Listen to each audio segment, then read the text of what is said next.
আসসালামু আলাইকুম। সংবাদে আপনাদের সবাইকে স্বাগত জানাচ্ছি। আমি ফিরোজ তোহা। শুরুতেই আরবে কেবলস সংবাদ শিরোনাম। বাংলাদেশের সর্বশেষ গুরুত্বপূর্ণ আপডেট সংবাদ আপনাকে স্বাগত। শুরুতেই সংবাদ শিরোনাম, পরে বিস্তারিত। শুরুতে জানাবো, চীনের প্রেসিডেন্ট শি জিনপিং এর সঙ্গে বাংলাদেশের অন্তর্বর্তীকালীন সরকারের প্রধান প্রফেসর ডক্টর মোহাম্মদ ইউনূসের বৈঠক আজ। চীনের প্রেসিডেন্ট শি জিনপিং এর সঙ্গে আজ শুক্রবার ২৮শে মার্চ দ্বিপাক্ষিক বৈঠক করবেন প্রধান উপদেষ্টা প্রফেসর ডক্টর মোহাম্মদ ইউনূস। আজ প্রধান উপদেষ্টার উপপেশ সচিব আবুল কালাম আজাদ মজুমদার গণমাধ্যমকে জানান, প্রধান উপদেষ্টা সকাল ১০টায় বেইজিংয়ের গ্রেট হল অব দ্য পিপলে চীনা প্রেসিডেন্টের সঙ্গে বৈঠক করবেন। এরপর জানাবো, দেশের ভেতর অস্থিতিশীল পরিস্থিতি তৈরি ষড়যন্ত্রের নেপথ্যে রয়েছে আওয়ামী লীগের যেসব চক্র। ভারতসহ বিভিন্ন দেশে আশ্রয় নেওয়া আওয়ামী লীগের পলাতক সাবেক এমপি, মন্ত্রী ও সংসদ সদস্য শীর্ষ নেতাদের অনেকেই ইফতার পার্টির নামে কলকাতায় বসে নয়া ষড়যন্ত্র করছেন। মূলত বাংলাদেশের ভিতরে একটি অস্থিতিশীল পরিস্থিতি তৈরি করে প্রফেসর ডক্টর মোহাম্মদ ইউনূস সরকারকে সরানোই তাদের মূল উদ্দেশ্য। এদিকে সেনা সদস্যকে মারধর, অপহরণ এবং বিএনপির ৮ নেতার পদ স্থগিত। বালুমহলে দরপত্র নিয়ে সেনাবাহিনীর এক সদস্যকে অপহরণ করে নিয়ে যায় বিএনপির নেতারা। এরপর তাকে মারধর ও তার মালামাল ছিনে নেওয়ার অভিযোগে বিএনপি এবং অঙ্গ সংগঠনের ৮ নেতার প্রাথমিক সদস্যপদসহ সব পর্যায়ের পদ ৩ মাসের জন্য স্থগিত করেছে কেন্দ্র। এবারে জানাবো, ইউএনওর দপ্তরে কর্মকর্তাদের সঙ্গে বৈঠক করে বিএনপি নেতার তোপের মুখে সার্জিস। পঞ্চগড়ে আটোয়ারী উপজেলা নির্বাহী কর্মকর্তা ইউএনও সম্মেলন কক্ষে সরকারি কর্মকর্তাদের সঙ্গে বৈঠক করে এক বিএনপি নেতার তোপের মুখে পড়েছেন জাতীয় নাগরিক পার্টি এনসিপির মুখ্য সংগঠক উত্তরাঞ্চল সার্জিস আলম। এদিকে ঈদের ফিরতি ট্রেন যাত্রায় আজ বিক্রি হচ্ছে ৭ এপ্রিলের টিকিট। ঈদ উল ফিতর পরবর্তী ট্রেনে ফিরতি যাত্রার ট্রেনের আসনে অগ্রিম টিকিট বিক্রি শুরু হয়েছে। আগামী ৭ এপ্রিল আন্তনগর ট্রেনের টিকিট বিক্রি হবে আজ ২৮শে মার্চ থেকে। যাত্রী সাধারণের ঈদযাত্রা নির্বিঘ্ন করতে বাংলাদেশ রেলওয়ের নেওয়া কর্মপরিকল্পনা থেকে সব তথ্য জানা গেছে। এবং সর্বশেষ জানাবো, ট্রাম্পের চিঠির জবাব দিয়েছে ইরান। যুক্তরাষ্ট্রের প্রেসিডেন্ট ডোনাল্ড ট্রাম্পের চিঠি আনুষ্ঠানিক জবাব দিয়েছে ইরান। এতে নতুন পারমাণবিক চুক্তিতে পৌঁছানোর আহ্বান জানানো হয়েছে। আজ ওমানের মাধ্যমে জবাব পাঠায় তেহরান। ইরানের পররাষ্ট্রমন্ত্রী আব্বাস আরাগচি বরাতে ইরানের রাষ্ট্রীয় সংবাদ সংস্থা IRNA সব তথ্য জানিয়েছে। প্রিয় দর্শক, এতক্ষণ শুনছিলেন সংবাদ শিরোনাম, এবারে বিস্তারিত। তবে তার আগে বন্ধুরা, অনুরোধ থাকবে সংবাদটিতে একটি লাইক দিন।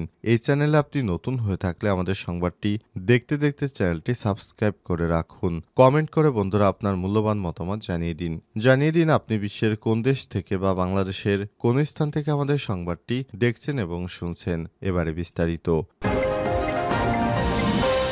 শি জিনপিং এর সঙ্গে ডক্টর মোহাম্মদ ইউনূসের বৈঠক আজ। চীনের প্রেসিডেন্ট শি জিনপিং এর সঙ্গে আজ শুক্রবার ২৮শে মার্চ দ্বিপাক্ষিক বৈঠক করবেন প্রধান উপদেষ্টা প্রফেসর ডক্টর মোহাম্মদ ইউনূস। প্রধান উপদেষ্টার উপপেশ সচিব আবুল কালাম আজাদ মজুমদার গণমাধ্যমকে জানিয়েছেন, প্রধান উপদেষ্টা সকাল ১০টায় বেইজিংয়ের গ্রেট হল অব দ্য পিপলে চীনা প্রেসিডেন্টের সঙ্গে বৈঠক করবেন। এর আগে বৃহস্পতিবার বেইজিংয়ে পৌঁছালে প্রধান উপদেষ্টা প্রফেসর ডক্টর মোহাম্মদ ইউনূসকে বিমানবন্দরে লাল গালিচা সংবর্ধনা দেওয়া হয়। তাকে অভ্যর্থনা জানান চীনের উপমন্ত্রী ছাং। প্রেসিডেন্ট শি জিনপিং এর সঙ্গে বৈঠক ছাড়াও আজ বেলা ১২:৩০টার দিকে চীনা ব্যবসায়ী নেতাদের সঙ্গে ইনভেস্টমেন্ট ডায়ালগে অংশগ্রহণ করবেন প্রধান উপদেষ্টা। এছাড়াও একই স্থানে টেকসই অবকাঠামো ও জ্বালানি বিনিয়োগ, বাংলাদেশ 2.0 উৎপাদন ও বাজার সুযোগ সুবিধা, সামাজিক ব্যবস্থা ও যুব উদ্যোগ এবং ৩-০ বিশ্ব, এই ৩টি বিষয়ের উপর ৩টি গোলটেবিল আলোচনায় যোগ দেবেন প্রফেসর ডক্টর মোহাম্মদ ইউনূস। এ সময় তিনি চীনের প্রেসিডেন্টকে বাংলাদেশে আমন্ত্রণ জানাবেন এবং বাংলাদেশের সঙ্গে চীনের আন্তরিক সম্পর্কতা আরও কিভাবে বৃদ্ধি করা যায় এবং চীনের প্রেসিডেন্ট কিভাবে বাংলাদেশকে সহায়তা করবেন এ বিষয়ে তার সঙ্গে একটি মতবিনিময় সভা অনুষ্ঠিত হবে। দেশের ভেতরে অস্থিতিশীল পরিস্থিতি তৈরি ষড়যন্ত্রের নেপথ্যে রয়েছে আওয়ামী লীগের যেসব চক্র।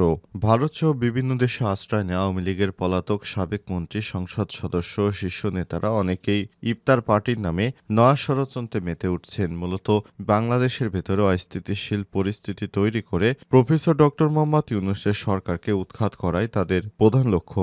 আমি ঘনিষ্ঠ দেশি বিদেশি চক্র এজেন্ডা বাস্তবায়নে এখন পুরোমাত্রায় সক্রিয়। ষড়যন্ত্র সফল করতে কোর গ্রুপ তৈরি করে ঘন ঘন বৈঠকে বসছেন তারা। মধ্য রমজান থেকে শুরু করে এখন পর্যন্ত অন্তত 5 দফা বৈঠকে মিলিত হওয়ার খবর মিলেছে। পালিয়ে থাকা আওয়ামী লীগ নেতারা ডক্টর মোহাম্মদ ইউনূসের সরকারকে হঠাতে বিদেশে বসেই দেশের মধ্যে নানা রকম অঘটন ঘটিয়ে সাধারণ মানুষকে সরকারের বিরুদ্ধে খেপিয়ে তোলা যায় সে বিষয়ে পরিকল্পনা চূড়ান্ত করা হচ্ছে। সর্বশেষ ষড়যন্ত্রের উত্তপ্ত করায় ঘিঢালার অবস্থা তৈরি করেছে ডক্টর মোহাম্মদ ইউনূসের বর্তমান চীন সফরকে কেন্দ্র করে। এই সফরে সবচেয়ে বেশি ক্ষুব্ধ ভারত, কেননা ঢাকা যদি এই মুহূর্তে ভূরাজনৈতিক স্বার্থ সুরক্ষার প্রশ্নে চীনের কবজায় চলে যায়, তাহলে ডক্টর ইউনূসকে সরানো বেকায়দায় ফেলতে বেগ পেতে হবে ভারতকে। নির্ভরযোগ্য একাধিক সূত্র যুগান্তরকে সব তথ্য জানিয়েছে। এ বিষয়ে জানতে চাইলে police AIG media Enamul Haque সাগর বৃহস্পতিবার রাতে যুগান্তরকে বলেছেন, আমরা কোনো রকম নাশকতার আশঙ্কা করছি না, তবে আগের চেয়ে গোয়েন্দা তৎপরতা আরও বাড়ানো হয়েছে। যে কোনো নাশকতা মোকাবেলার জন্য পুলিশ সবসময় প্রস্তুত রয়েছে, এমনটাই জানিয়েছে পুলিশের ঊর্ধ্বতন কর্মকর্তা। সেনা সদস্যকে অপহরণ ও মারধর, বিএনপির 8 নেতার পদ স্থগিত। বালুমহলে দরপত্র নিয়ে সেনা সদস্যকে অপহরণ করে মারধর ও মালামাল ছিনিয়ে নেওয়ার অভিযোগে বিএনপি ও অঙ্গ সংগঠনের 8 নেতার প্রাথমিক সদস্য পদসহ সব পর্যায়ের পদ স্থগিত করা হয়েছে। বৃহস্পতিবার 27 মার্চ বিকেলে বিষয়টি নিশ্চিত করেছে বরিশাল বিএনপির সদস্য সচিব জিয়াউদ্দিন শিকদার। কেন্দ্রীয় বিএনপির যুগ্ম মহাসচিব অ্যাডভোকেট রুহুল কবির রিজভীর স্বাক্ষরিত এক বিজ্ঞপ্তিতে এই তথ্য জানা গেছে। পদ স্থগিত হওয়া নেতৃত্ববৃন্দর মধ্যে রয়েছে বরিশাল মহানগর যুবদলের ভারপ্রাপ্ত সভাপতি মাসুদুর আলী, বরিশাল মহানগর মহিলা দলের সাংগঠনিক সম্পাদক ফরিদা বেগম, হিজলা থানা বিএনপির সদস্য সচিব অ্যাডভোকেট দেওয়ান মোহাম্মদ মনির হোসেন, বরিশাল জেলা ছাত্রদলের সাবেক সহসভাপতি বর্তমান যুবদল কর্মী নূর হোসেন সুজন, হিজলা উপজেলা স্বেচ্ছাসেবক দলের সদস্য মোহাম্মদ ইমরান খন্দকার, আলেকান্দা খান সড়ক এলাকার বেলায়েত, বরিশাল সদরের ইসাকাঠি এলাকার রুবেল